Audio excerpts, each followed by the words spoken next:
موجودہ حالات میں ضرورت اس بات کی ہے کہ ایک دوسرے پر الزام تراشی کرنے کی بجائے حقائق اور فیکٹس پہ بات کی جائے، تاکہ دنیا کو معلوم تو ہو کہ آخر سچ ہے کیا۔ شیعہ اور سنی میں بنیادی کیا فرق ہے؟ شیعہ کسے کہتے ہیں؟ شیعت کی کیا تعریف ہے؟ یاد رکھیں، شیعہ وہ ہوتا ہے جو دین کو حدیث ثقلین کی روح سے فقط قرآن اور اہل بیت یعنی محمد و آل محمد علیہ السلام سے لیتا ہے۔ شہرستانی نے ملل و نحل میں شیعہ کی تعریف لکھی کہ شیعہ وہ ہیں جو نص قرآن اور رسول اللہ صلی اللہ علیہ وآلہ وسلم کی وصیت کے مطابق حضرت علی کو رسول کا خلیفہ بلا فصل مانتے ہیں، اور اس کے بعد انہی کی اولادوں میں معصوم اماموں کو دین کا وارث مانتے ہیں۔ شیعہ وہ ہیں جو دین کو فقط اہل بیت علیہ السلام سے لیتے ہیں ولا غیر، اور شیعوں کے علاوہ مسلمانوں کے جو دوسرے فرقے ہیں وہ اہل بیت علیہ السلام کے علاوہ سب سے دین کو لیتے ہیں۔ شیعہ کے دین کا منبع قرآن اور اطرت ہے، اور جو مسلمانوں کے دوسرے فرقے ہیں ان کا منبع سوائے اہل بیت رسول کے ہر کوئی ہے، اور یہ اہل سنت کی کتابوں میں ان کا عقیدہ لکھا ہوا ہے کہ وہ دین کے معاملے میں مائنس اہل بیت عمل کرتے ہیں۔ ان کا دین مائنس اہل بیت دین ہے، جس کے بہت سے ثبوت انہی کی کتابوں میں موجود ہیں۔ میں چند نمونے کے طور پر آپ کی خدمت میں پیش کر دیتا ہوں۔ سب سے پہلا التبصرہ فی اصول الفقہ، ابو اسحاق متوفی 476 ہجری۔ دیکھیے کیا لکھتے ہیں، اتفاق اہل بیت رسول اللہ لیس بحجہ، اگر اہل بیت رسول سب مل کر بھی ایک بات کہیں تب بھی وہ قابل قبول نہیں ہوگی۔ اور اس کے بعد دیکھیے کیا لکھا، وَهُوَ مذہب المعتمد والحق الابلج ورائے الجمہور، اور یہی ہمارا مذہب ہے اور ہم تمام اہل سنت کی متفقہ یہی رائے ہے۔ کیا رائے ہے؟ کہ ہم اہل بیت علیہ السلام سے دین کو نہیں لیتے۔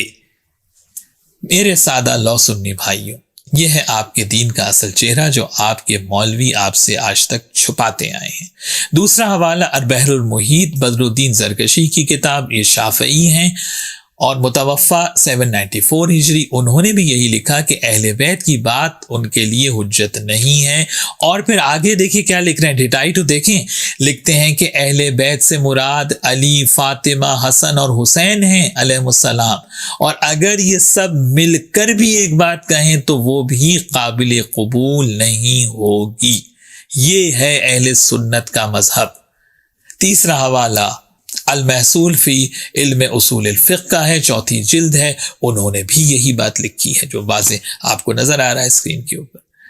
تو جناب، یہ اچھا بننے کے لیے آپ جھوٹ نہ بولیں، منافقت نہ کریں کہ ہم تو سب کا احترام کرتے ہیں۔ آپ تو اہل بیت رسول علیہ السلام کو مانتے ہی نہیں ہیں، احترام تو بہت دور کی بات ہے۔ چوتھا حوالہ ابن تیمیہ کی منہاج السنہ کا ہے، انہوں نے تو جناب کیٹیگوریکل لکھ دیا کہ ہم تو دین کے معاملے میں حضرت علی سے کچھ لیتے ہی نہیں، اور لکھتے ہیں کہ ہم فقہ میں فلاں اور فلاں اور فلاں کی رائے کو لیتے ہیں، لیکن اہل بیت رسول سے ہمارا کوئی تعلق نہیں ہے۔ یہ کون لکھ رہا ہے؟ ابن تیمیہ لکھ رہے ہیں۔ 5واں حوالہ کتاب المراسیل کا ہے، ابن ابی حاتم کی ہے، انہوں نے امام حسین علیہ السلام کا ذکر کرنے کے بعد لکھا لیست لہ صحبہ، امام حسین کو تو رسول اللہ صلی اللہ علیہ وسلم کی صحبت ہی نہیں ملی تھی، نعوذ باللہ من ذالک۔ اور اس کے بعد لکھا کہ کیونکہ امام حسین علیہ السلام صحابی رسول ہی نہیں ہیں، اس لیے ہم کوئی روایت ان سے نہیں لیتے۔ تو اب تو دنیا کو حقائق کی روشنی میں شیعہ اور سنی کا فرق سمجھ میں آ جانا چاہیے، اور اس میں کوئی امت کو توڑنے اور جوڑنے کا کوئی مسئلہ نہیں ہو رہا ہے، کوئی اس میں فرقہ واریت کی بات نہیں ہو رہی ہے۔ یہاں پہ میں کچھ اپنوں کو بھی مخاطب کروں گا۔ یہ میں نے فیکٹس بتائے ہیں، اور حقائق سے آنکھیں بند کرنے والا یاد رکھیے احمق ہوتا ہے۔ اور جہاں تک اصحاب رسول کے دفاع کرنے کی بات ہے، تو یہ بھی بات صرف آپ عداوت اہل بیت میں کرتے ہیں، آپ ان سے بھی مخلص نہیں ہیں۔ اگر آپ صحابہ سے مخلص ہوتے تو آپ اکراس دا بورڈ اصحاب رسول کی بات کرتے، حضرت ابو ذر، عمار یاسر، مقداد، حضرت سلمان فارسی رضوان اللہ تعالی علیہم اجمعین، ان اصحاب رسول کا تو نام بھی کبھی آپ کی زبانوں کے اوپر نہیں آتا ہے۔